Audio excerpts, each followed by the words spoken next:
Hey guys! Welcome to Comic Chronicles. The 5th season of Harley Quinn is finally here, and once again we got some awesome stuff happening in the series, but is there still going to be a good story beyond just the jokes? Episode 2 finally reveals something we haven't seen before, which is Poison Ivy's origin, so stick around because I'll dive into all the details and point out the similarities with the comics, plus you'll discover the upcoming threats in the next episodes. Harley surprises Ivy by showing off the decor in their new apartment in Metropolis. Harley mentions that Lena helped her with it, and just when the two are about to enjoy their new place together, King Shark shows up with his kids so Ivy and Harley can babysit. Nano says he moved to Metropolis because of the awesome schools, plus they offer Dutch classes. I gotta say, I'm not really feeling that other villains are moving to Metropolis. I really hope these are just one-off situations because besides King Shark, Harley, and Ivy, Bane's also in the city, and it's kinda convenient that all the major characters are relocating to Metropolis like Gotham is just being tossed aside and everyone decided to start fresh here. I had totally forgotten that Bruce Wayne is part of this moving crew too, but I have a theory about why he left Gotham in ruins with all the villains roaming free. Click the card popping up on your screen or check the pinned link in the comments after this video, because I talked about that theory in part 1 of this video. So, stay till the end of this one and then check out part 1, or watch part 1 first and come back here. It's super important to see it all to be in the loop with everything in the series, and it helps us spread these videos to more folks. Don't forget to hit that like button, subscribe to the channel, and turn on notifications because we'll be dropping a video on the next episode soon, plus covering all the latest in DC and Marvel. So subscribe and like our videos to help them get recognized on the platform. Thank you so much, let's get into it. Episode 2 is called Back to School, and guess what? It finally reveals Poison Ivy's origin in this show, something we hadn't seen yet. After all this time and being in the 5th season, I honestly thought they wouldn't touch this, but I was pleasantly surprised and really liked it.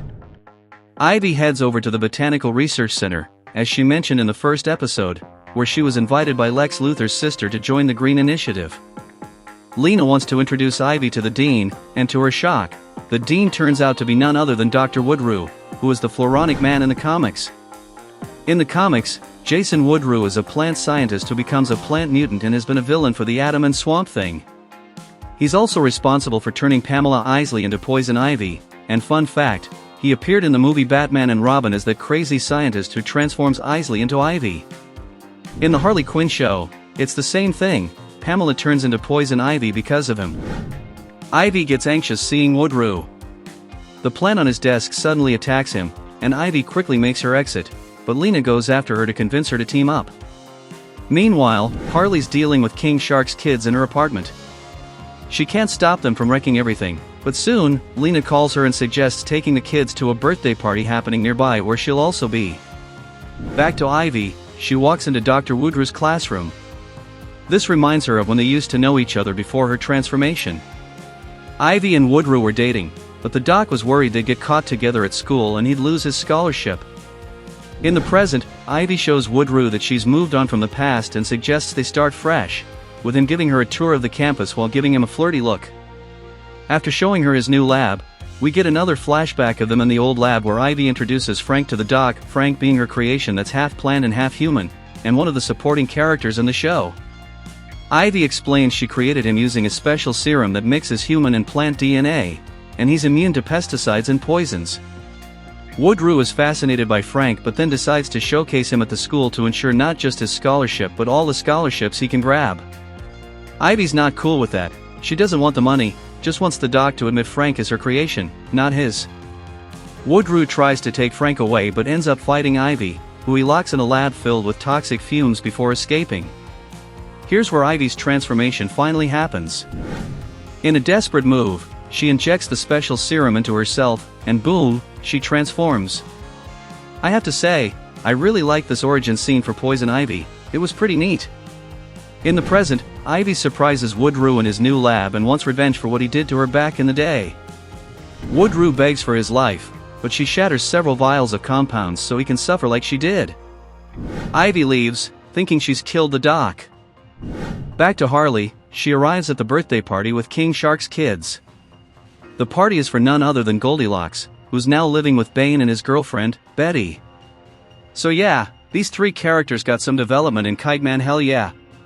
But now, just like King Shark, Bane, Betty, and Goldilocks are all living in Metropolis because of the great schools, which even offer Dutch classes. Honestly, as I said before, this is getting a bit stale. I really hope they don't keep bringing in more Gotham characters with the same excuse. Bane chats with Harley about getting into the club hosting the party, so Harley approaches the club owner to try to join, but when she accidentally stumbles upon the owner's room, the sharks start going after the other club members, until Ivy shows up to meet Harley, and Lena comes in to approve Harley Quinn as a club member even though the club head isn't on board with it. The episode wraps up with Harley and Ivy at their apartment celebrating their day, feeling good about Lena Luthor being such a cool person to them. Meanwhile, in Dr. Woodra's lab, he emerges transformed, now as the Floronic Man, and he's definitely coming after Ivy for revenge. Overall, this episode was pretty solid regarding Poison Ivy. It was awesome to see her origin story, but the parts with Harley and the Little Sharks didn't really do it for me, especially with King Shark and Bane moving to Metropolis for the same reasons. I still prefer the first episode. The plot dynamic was really nice, and all the Superman Easter eggs were awesome. Thanks for stopping by.